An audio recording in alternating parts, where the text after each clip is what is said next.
Your sister's boss gave me a microscope that would have made me retarded. Ooh, oh boy, Rick. I don't think you're allowed to say that word, you know? Morty, I'm not disparaging the differently abled. I'm stating the fact that if I had used this microscope, it would have made me mentally retarded. Okay, yeah, but I don't think it's about logic, Rick. I think the word has just become a symbolic issue for powerful groups that feel like they're doing the right thing. Well, that's retarded. Hey everybody, this is Perch, answering viewer email. I'm just going through a bunch of them, trying to get caught up with things. It's what sick kind of world is it that it's faster, easier to just record a video to answer an email than just write and answer the email? There's something weirdly gross and sick about that, and I don't. About me, I'm the weird one in this scenario. I completely acknowledge that. But anyway, that's all very, very strange. Hey, by the way, I've got two kids, as many of you know, and one of their favorite places to go to was the ice cream places where you go in and you not like Baskin Robbins or Cold Stone, but where you go in and like you pick a bowl and then you make your own kind of heaping sugar mound of calories. What are the name of these? Anyway, you know what I'm talking about, right? The pandemic has killed off almost all of those. Like they're all gone. Like I think the first kind of recognition of what the pandemic is truly costing everybody is basically these ice. My daughter's kind of absorbing the fact these ice cream places are gone now. Anyway, I had a very hard conversation earlier today, or for them going, like, Daddy, why do all the things we love go away? In Seattle, and I promise I'll get to the mail, but in Seattle we lost.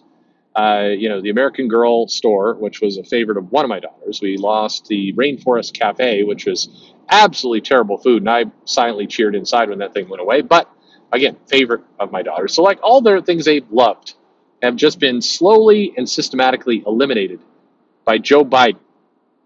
Yeah, let's go, Brandon. Take away Rainforest Cafe. Thanks a lot. Anyway, sorry. I'm joking. The Rainforest Cafe actually went away during Trump, so that's on you, Trump. All right. This mail goes, hey, Perch, I like your channel and I like your videos, but I do have one question for you, and I see this question in a lot of the questions. So that's like an Inception thing going on right there. Why won't you just admit that it's a woke agenda that is the cause of 99% of these problems? You talk about it, you talk about a lot of the circumstances, but you seem to always take one step too short. Take one step too short. That's okay. Take one step too short in actually admitting the problem. The problem being a left-wing woke ideology that is killing comic books. Why don't you just come out and say that? I think you know it. I think that you are expressing it, but you just can't find the words. Why is that? I do love your channel, by the way. I know a bunch of live streamers hate you. Oh, thanks. Thanks for adding that. That makes me feel nice. I like your channel. I just don't understand why you make it so hard on yourself. Cool. This question has come up a bunch in the comments, and I used to answer it, and then I just kind of stopped because it is, there's places that just get really bent out of shape, and I think a lot of people misinterpret what this channel does. I think that. And to the point, some of these live streams, they go on, and it's like Perch is this milk toasty, centrist, fence-sitter douchebag who won't just admit what's wrong. And we all know what's wrong. What's wrong is the woke, the SJW wokes that are screwing everything up. And Perch can't say that because he's friends with too many people in comics, and they would ostracize him. So like a spineless, cowardly worm, he won't just say what it is. That's fine. Why won't I say that? Well, because I don't believe it. And I know that drives people insane, and I know that people see an agenda in everything, but I don't believe it. And I guess I should go further. I don't believe it's that simple. And here's a mind-blowing thing I'm about to tell you. I wish it was that simple. I honestly wish it was. I don't think it is. I say that because when I talk to a lot of people, and including the interviews you've heard, and I've talked to all sorts of different people of different political affiliations on this channel. I was going to talk to Shane Davis. He confused me, by the way, because I got busy and couldn't do a talk with him. I'm like, we can't do it tonight. And he's like, okay, yeah, no problem, next week. And then I learned that same day, like his wife's having a baby. I'm like, you aren't going to talk to me. What are you doing? Like, you weren't going to talk to me that night anyway. It's fine. I just what's going on? But I'll talk to Ron Mars. They would never talk to me, but I do an interview with Beta. I do an interview with Mags. I do an interview with Stephanie Phillips was saying, I wish somebody would interview me. Hey, I'll do it. I'll do it right now. Absolutely. I'll talk to you. I want your story to come out. And I think I do have enough credibility, hopefully, on this channel that I'm not a gotcha interviewer. If you come on, I'm going to basically let you state your piece. If I don't agree, I'll say I don't agree, but I'm not going to be like, hey, you're wrong. I'm not going to do any of that. I just, in my view, and this is the way I conduct this channel because it's a hobby. I'm not trying to make money off of it. I'm not trying to run any kind of business off of it. It's a hobby. So because it's a hobby, my perspective is that the people who are talking on this channel, if I'm interviewing Joe Casey, my impression is you want to hear from Joe Casey. You don't want to hear from Perch. I'm the irrelevant one in this mix. That's why when Sean Murphy interviewed me, it was weird to me because nobody wants to hear from me. You want to hear from Sean. That's the person you want to hear from. I'm helping connect the dots so you can hear from Sean. I'd like to talk to all kinds of people on this channel because you should hear what they have to say and you make up your own minds. Now, I know some people come in and say, well, you're giving a platform to, left-wing hate, you're giving a platform to right-wing hate, you're giving a platform to somebody. Look, I appreciate I've got some subs here. I'm thankful for all of them. But nobody's coming to, like, Ron Mars doing an interview on my channel is not going to be like, people are not going to tune in and be like, holy, I never heard of this guy before. Oh, my goodness. Now I have to subscribe to his ideals. What? No, everybody knows who Ron Mars is, just like any of the other people I'm talking to. Some people have asked, why do I get some guests and not others? Biggest reason, I had a connection with them or they emailed me at the right time. I'm terrible with email. There's several creators, editors, publishers, owners who are in my email right now I haven't responded back to yet because I suck at responding to email. If you're a fan, you're a customer, and you're like, I wish Perch would write to my email, I'll bet he answers all those comics professionals. Nope, I suck with them too. Equal opportunity, suck. There's a handful of creators who have my number, and we text back and forth, and I tend to answer those pretty quickly. But even there, like there's a big name creator who's, hey, let's have a call. And I'm busy doing 8,000 other things like a freaking Benny Hill theme of craziness. And so it takes like 6 hours to get back to this person. Anyway, I make no excuses. I suck. But having talked to all these people, heard their stories, heard their different perspectives, it's not as simple as, well, there's a woke agenda they're just pushing. There's a lot of different pieces in the mix here. Take the Tom Taylor, John Kent situation. It's like, well, here's an example of DC trying to push the woke. Well, I mean, I think there's a lot of things that go into that. But one thing I am positive didn't happen is Jim Lee didn't say, all right, let's get all the editors around the table here. We're doing a Zoom conference and fire up the old Slack because here's what we're going to do. Gays. We're doing gays in 2021. It's gays. And like somebody in the back's like, what about bisexuals? Okay, I'll allow it. Bisexuals too. Bisexuals and gays because fuck the Republicans. Now y'all have your marching orders. Go. No, that's not happening. And to be fair, by the way, I'm not saying anybody is saying that's happening. I'm not. Every now and then I say something like that. It's like, well, you paint this, this completely ridiculous, ludicrous scenario. Yeah, I know it's ridiculous and ludicrous. It's kind of the point. What is happening is that you get a writer who has a particular interest in telling those kinds of stories. That's Tom Taylor. I don't think that's a stretch because Taylor himself said, I always try and tell these kinds of stories. Like he said it. I don't have to guess. We don't have to speculate on an agenda. It's an agenda of one, if you want to call it that, of Taylor saying, I want to tell these kinds of stories. This is a story I want to tell. I come onto this book. I give a pitch, kind of like we've heard from many different creators who've come on this show. Somewhere in their editorials like, hey, we need a pitch for the book. Taylor submits 4 or 5 pitches. They're like, we'll take this one, the one where John Kent's gay or bisexual. I suspect, by the way, probably not.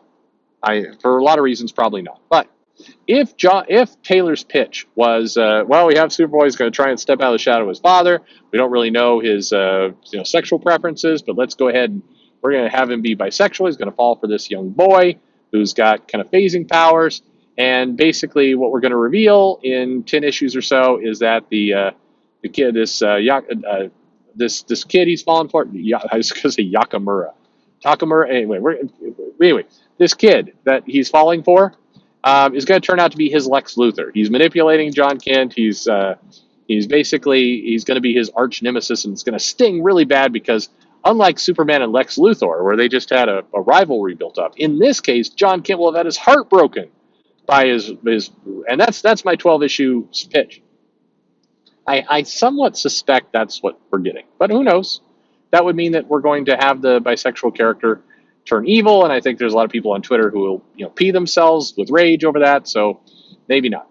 But I think Taylor makes his pitch just like he makes the pitch for things he was doing with Laura Wolverine, just like he made a pitch for things he was doing X-Men Red, just like he was making his pitch for things he's doing on Nightwing.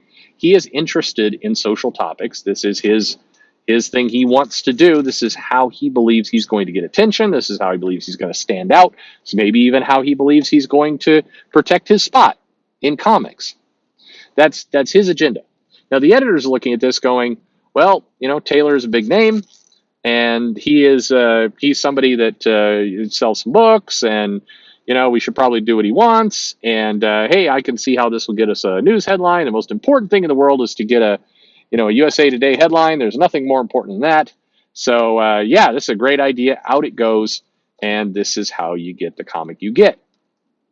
Now, you could still call that an agenda. It's fine. I wouldn't call it an agenda because, to me, an agenda is to say we want to socially alter how people perceive LGBTQ issues. We want to have a concerted effort as a company to downplay conservative values and promote up this stuff. We want to infect the minds of children and all this kind of stuff that you usually hear about when we're talking about an agenda.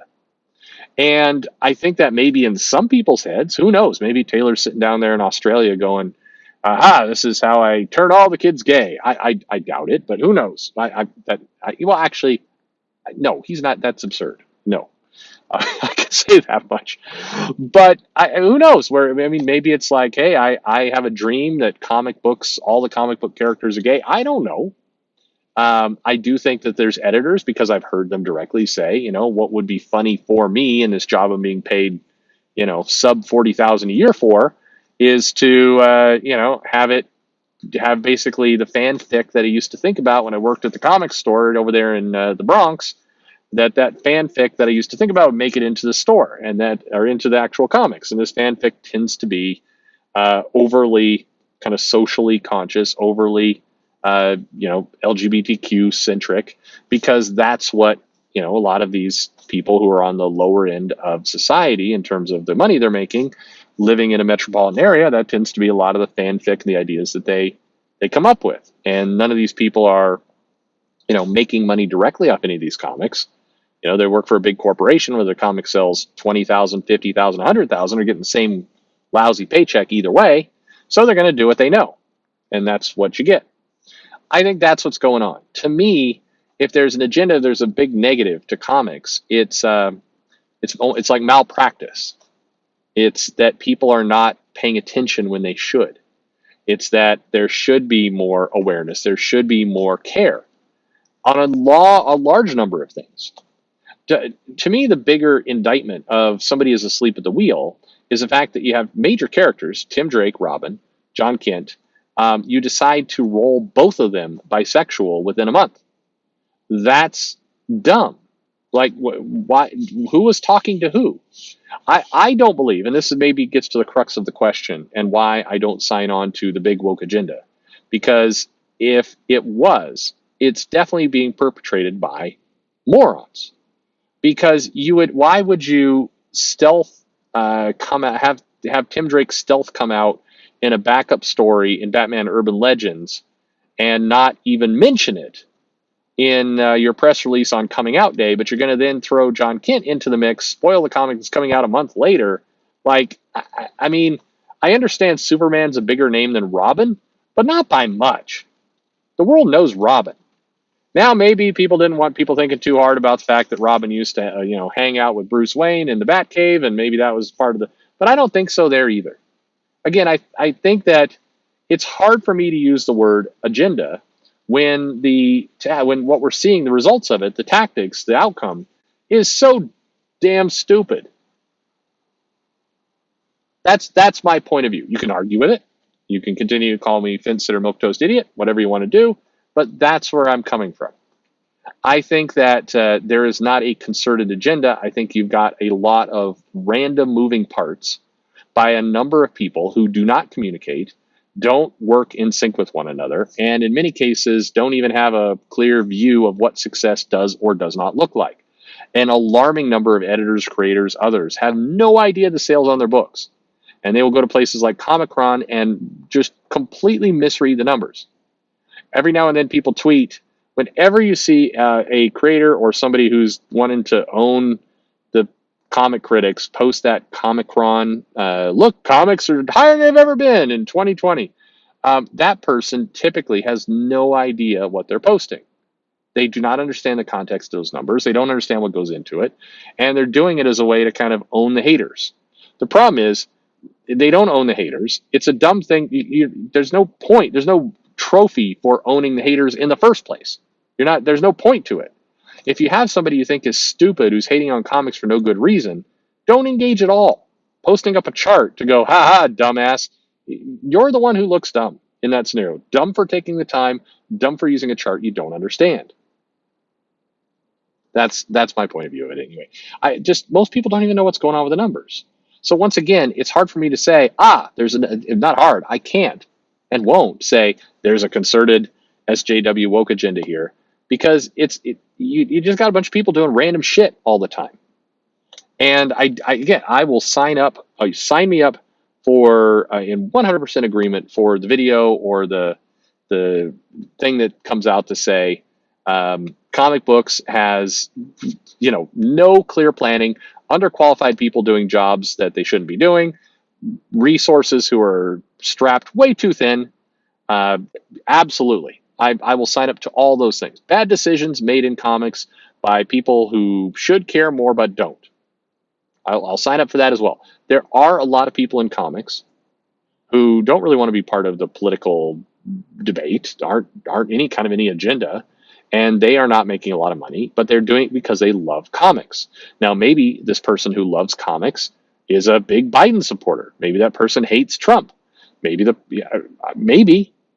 But there's a big difference between the person who hates Trump, was trying to put out a story that they care about, that they love, and somebody who just, is just trying to self-insert shit into the comic book because it would be funny and it was an idea they used to joke about with their buddies in a Bronx comic shop. And that's not hypothetical. That's I'm describing a writer. One of the things that a lot of the people who hung out in Portland together, of that group of people, or the group that was in the Warren Ellis forums, and if you can get yourself to archives, you can see some of that stuff from the Ellis forums, they would openly talk about some of these dumb conversations they used to have in comic shops that, amazing, are now in comics. Do they make sense? No. It's mainly meant to entertain themselves. It's like a wrestler who goes into business for themselves at the expense of the crowd, the card, their opponent, all this kind of stuff. I respect you, Booker Man. All of like 3 people get that. Anyway, that's my answer. It is what it is. Thanks for listening.